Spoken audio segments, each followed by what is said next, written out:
Elle vient tout juste de lancer un deuxième livre et a remporté le prix des lecteurs au Salon du Livre. Je vous propose une rencontre avec la sympathique Josée Boudreau dans son coin de pays.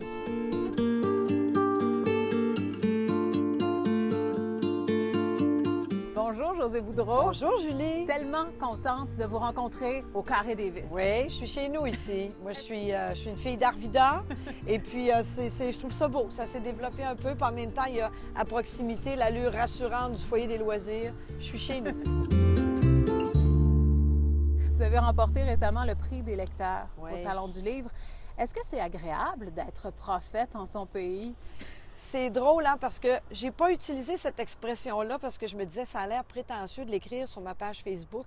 Mais quand cet honneur-là m'a été présenté, je me suis dit ça. Donc, c'est pas vrai. On peut être prophète dans son pays. C'est parce que le mot prophète, je trouve ça un peu gros.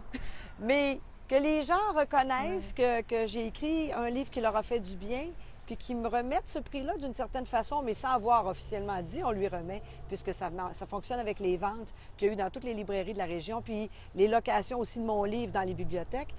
Bien, ça me fait plaisir, puis c'est une marque d'affection qui me remplit de joie.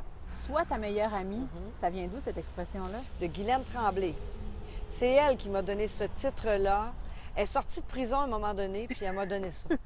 En fait, c'est que je travaillais à la radio avec Guylaine, à Rythme FM à Montréal, et puis un midi, en 2 interventions, je dis « Ah, que je suis conne d'avoir pensé de même. » Et là, elle me dit « Josée, arrête ça. Josée, sois gentille avec toi-même, sois ta meilleure amie. » Bon, ben c'est ça. Je vous vois les yeux, là, moi aussi, ça m'a fait ça. Ça m'a fait du bien en dedans. J'ai fait « Mon Dieu, pourquoi est-ce que ça me fait tant vibrer? » Elle me dit, Josée, tu sais, nous autres, là, les femmes, là, on a le don de se sentir coupable, de se taper sur la tête, puis de mettre le doigt sur nos défauts, puis de souvent se dévaloriser. Elle dit, aime-toi comme t'aimes ta meilleure amie. Tu remarqueras, ta meilleure amie, elle t'aime comme tu es. Elle connaît tous tes défauts, puis elle t'aime quand même. Sois ta meilleure amie. Josée, vous avez inspiré beaucoup de lectrices. Est-ce que pour vous, il y a eu une lecture marquante?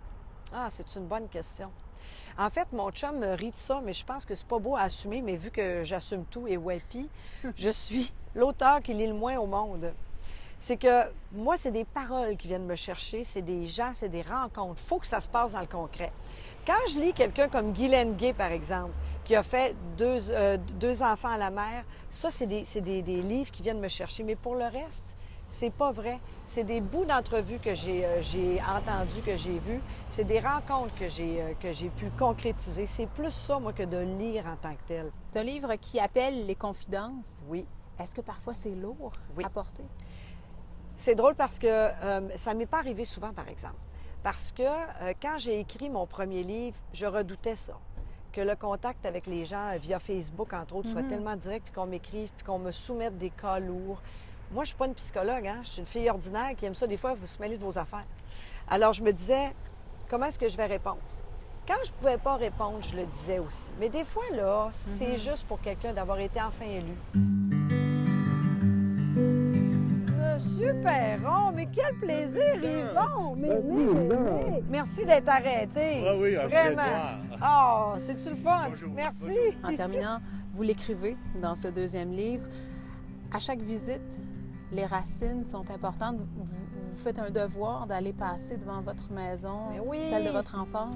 Oui, ben oui, parce que quand je viens au Saguenay, c'est plus fort que moi. Là, moi, j'aime ça me faire pleurer, je suis capable.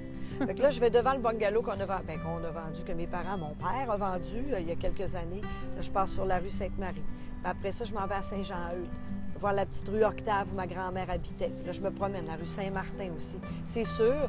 Bien, moi, je pense que dans la vie, si on a réussi à entretenir ce qu'on a comme racine, comme ancrage, c'est-à-dire notre famille, les gens proches, les aimer, puis partager notre quotidien, je pense qu'on n'est jamais seul.